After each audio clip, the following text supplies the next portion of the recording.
नमस्कार, मी प्राध्यापक मिलिंद गायकवाड. यश अकॅडमी या यूट्यूब चॅनलमध्ये आपलं मनपूर्वक स्वागत. आज आपण या व्हिडिओमध्ये मार्गदर्शन केंद्र आणि संपर्क अधिकारी आणि हेल्पलाईन ज्यांचा रोल या सेंट्रलाइज ऑनलाईन ॲडमिशन प्रोसेसमध्ये इतका जबरदस्त असायला पाहिजे की विद्यार्थ्याला वाटायला पाहिजे की अरे माझी अडचण आली, मी फोन केला, मला लगेच उत्तर मिळालं आणि मी तो फॉर्म सहज भरू शकलो. इतका कॉन्फिडन्स विद्यार्थ्याचा वाढवणारी, पालकांचा आत्मविश्वास वाढवणारी यंत्रणा जर उभी असती तर माझी खात्री आहे आज या सिस्टीमबद्दल निगेटिव्ह विचार मनामध्ये सुद्धा आला नसता. दुर्दैवानं असं होताना दिसत नाही आहे. मी स्वतः अनेक ठिकाणी फोन करून प्रश्न जे काही निर्माण झाले होते त्यावर सोल्युशन मागण्यासाठी प्रयत्न केलेला आहे. काही वेळेस उचलले गेले, परंतु दिवस त्यासाठी वाट पाहावी लागली. तर अशा पद्धतीची यंत्रणा जी महाराष्ट्र राज्यामध्ये आपण 8 विभागामध्ये उभारलेली आहे, त्यांना पुन्हा एकदा आपण संदेश द्यावा की कोणतेही फोन आल्यानंतर आपण ते अटेंड केले पाहिजेत. कारण फोन हा पब्लिक आपण केलेला आहे, नावं पब्लिक केलेले आहेत आणि ज्यावेळी पब्लिक फोन नंबर होतो, मोबाईल नंबर, त्यावेळेस तो अटेंड करणं हे त्यांची जबाबदारी असणारी आहे. ही जाणीव एकदा आपण करून द्या साहेब. कारण आपल्या मार्गदर्शनाखाली म्हणजे शिक्षण संचालक महाराष्ट्र राज्याचे माध्यमिक उच्च माध्यमिक विभागाचे आदरणीय डॉक्टर महेश पालकर साहेब यांच्या मार्गदर्शनाखाली ही प्रणाली सुरू आहे. तर आपण त्यांना पुन्हा एकदा सूचना द्या की आपण मार्गदर्शन केंद्रामध्ये संपर्क अधिकारी नेमलेला आहात प्रश्न सोडवण्यासाठी, तर त्या अनुषंगानं तुमची उत्तरं पण व्यवस्थित पाहिजेत. प्रश्न विचारल्यानंतर जर तुमचं उत्तर येत असेल की नाही, तुम्ही माहिती पुस्तक वाचा, तुम्ही यांना विचारा, त्यांना विचारा, जर मला वाटतं हे अशी उत्तरं अपेक्षित नाहीत. हेल्पलाईनबद्दल तर अतिशय वाईट अनुभव आहे.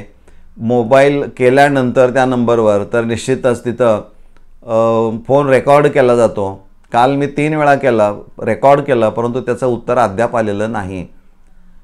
एका विद्यार्थ्यानं बुलढाणा जिल्ह्यातला 96% आहेत, त्याची व्यथा वेगळी आहे.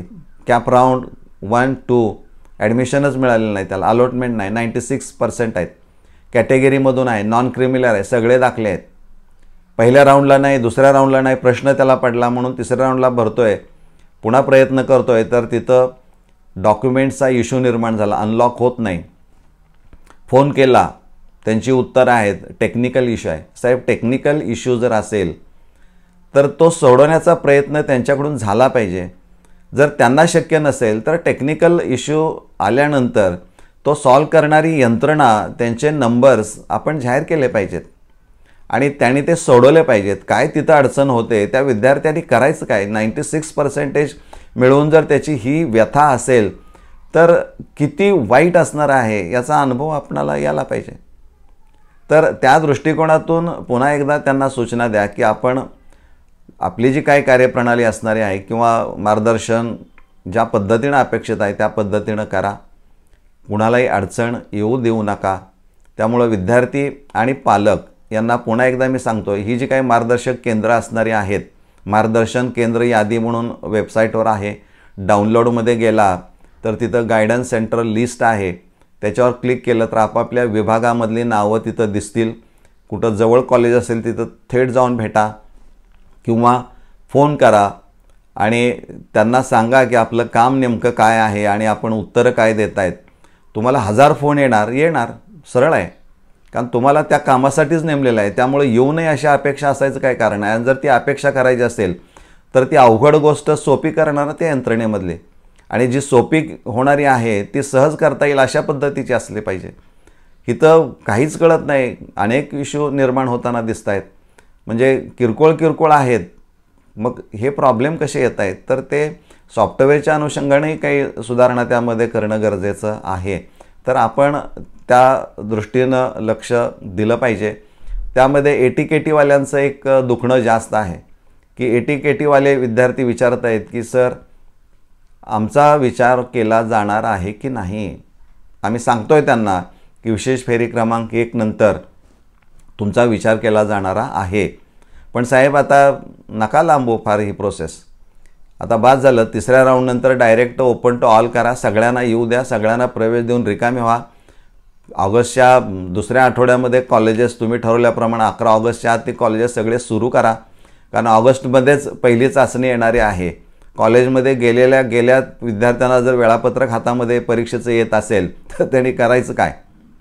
तर मला वाटतं या सगळ्यावर एक सोल्युशन आहे की राऊंडची संख्या कमी करणं आणि जास्तीत जास्त अलॉटमेंट करून कॉलेजला लवकरात लवकर प्रवेश देऊन मोकळं होणं.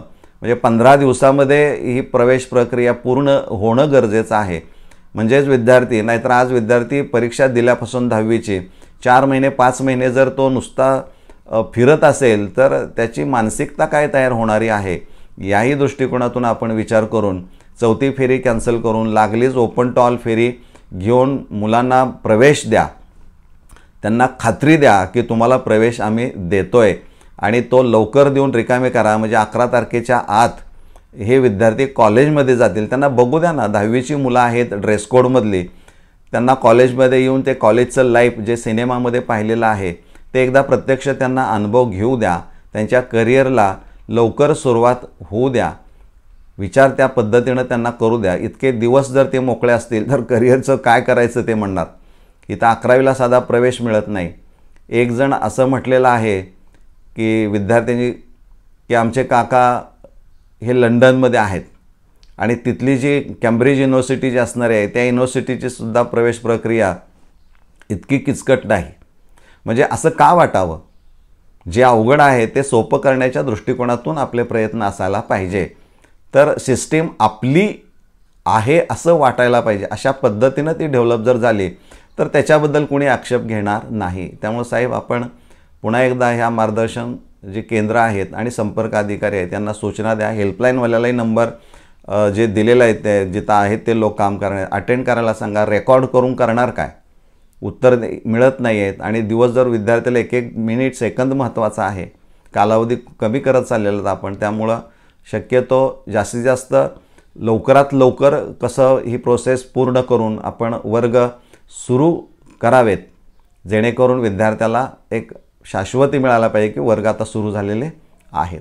मला वाटतं त्या दृष्टिकोनातून आपण प्रयत्न कराल. म्हणजे पालक असतील, विद्यार्थी असतील, या सगळ्यांचे हे प्रश्न आहेत ते आपल्यापर्यंत या माध्यमातून पोहोचवण्याचा माझा तो प्रयत्न आहे. धन्यवाद.